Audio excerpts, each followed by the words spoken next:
Well, thank you, Jan, and thank you for an amazing honor.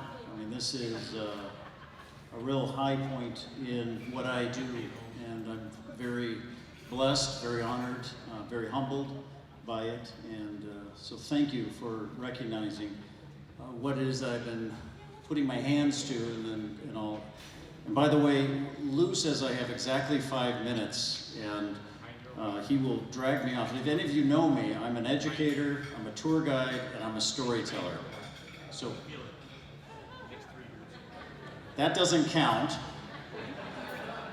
Yeah. So let's see what else. I would say that I'm a very rarely privileged man in that, and a person that, having reached the age of 57, I've been running printing museums now for 38 years. I mean, that's a long time. And I will tell you that you do not go out there and look for a printing museum career. That is something that does not exist.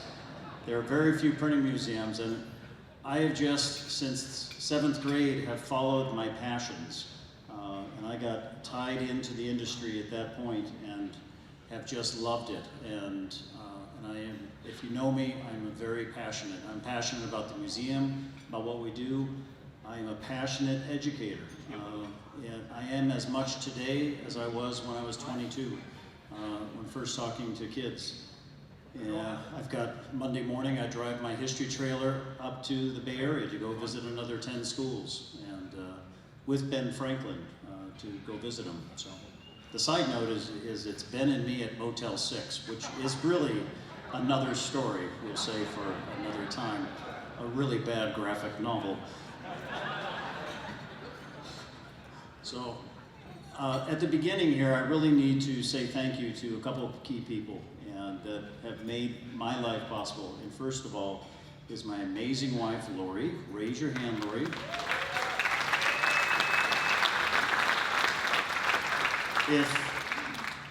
When you hear all that we accomplish at the museum and all the things that we do, a couple of things to keep in mind. That's with a staff of 2.8.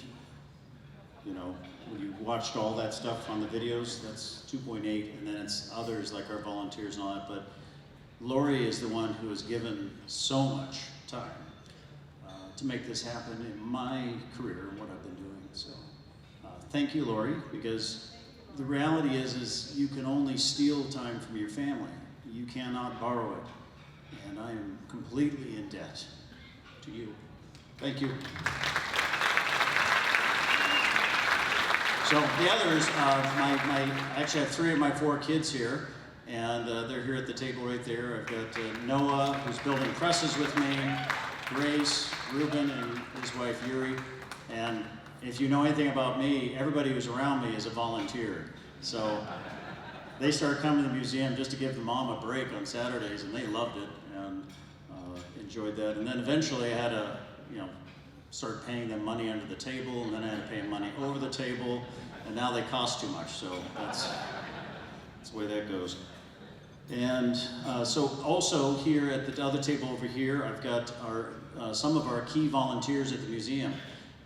Wave your hands, guys, because these are the ones I'm so proud of them. We make it happen. The museum volunteers, and we've got 10 or 20 that are active there at the museum. That's our secret sauce for making all of these events and all this work with the schools and our public events. That's how that happens. Several of our board members are here. Doug is over here, and Dan is around somewhere, and Lou's here. So he pays to be on this board. So we like Lou a lot. So you're paying for this one. Yeah. All right. And what else? I would say that one of the things in my life is that I love this industry. We have a fantastic industry, and we make it happen, but we have such a great history, and everybody else's life, they're involved with us. They just don't know it. When they come down to the museum, everybody comes in and gets a red carpet. It's one person or a group of 50, and we try and connect with them, and to see those eyes light up, and I mean, the printer comes in and, you know, they're gonna like it. It's the spouse of the printer who's never been in. And that man or that woman is, and when I can get them to light up, that's fantastic. Then they always hit the printer and say, why didn't you ever tell me about this? So, and we make it happen because we do storytelling, we connect, we were telling their story there. And to watch, I mean, this morning I just had 5th grade kids come down from a Jewish day school, and they were, you know, printing on the presses, making paper, screen printing their shirt for the first time. We're doing this with Boy Scouts, with Girl Scouts. To date, I've now worked with 800,000 students in this time. Most of them will become productive citizens. We've met a few, shall we say.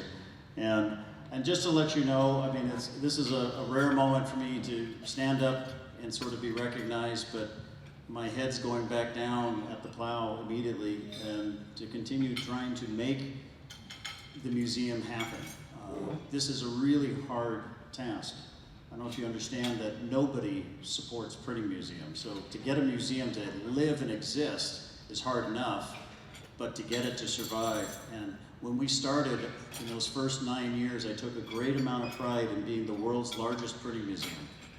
And after we lost our building and our funding and support in '97, and Caltrans took our building, and it was a very dark, desperate moment. And that's when you put your head down and you figure it out. And that's when I developed the trailer to go around to schools and keep doing programs. And then I changed my passion, or my goal or intent. It was not to be the world's largest museum. I'm working on making this the world's most permanent printing museum. And that is a really steep mountain, but you know, in the last few years, we're actually starting to accomplish that with the beginnings of our endowment and stuff. So that's a very exciting goal to be doing. I want to finish off by, with my favorite quote, one of my favorite quotes here, which I've been printing in my garage or my living room here for the last few days. This morning, the blue ink on the back is right there. And that's the quote by Charles Dickens, which is, "Of all the great discoveries in science and art, the printer is the only product of modern civilization necessary to the existence of free man." Here's to that. So take pride in your industry. Please come and make use of me in the museum. Let us come up to your companies, do programs and other things like that. Connect, bring your employees down to the museum. Let me inspire your families that are connected to your company. That's what I'm here for, and we can do it. We have a fantastic industry. Let's take great pride in it. So thank you again for the honor.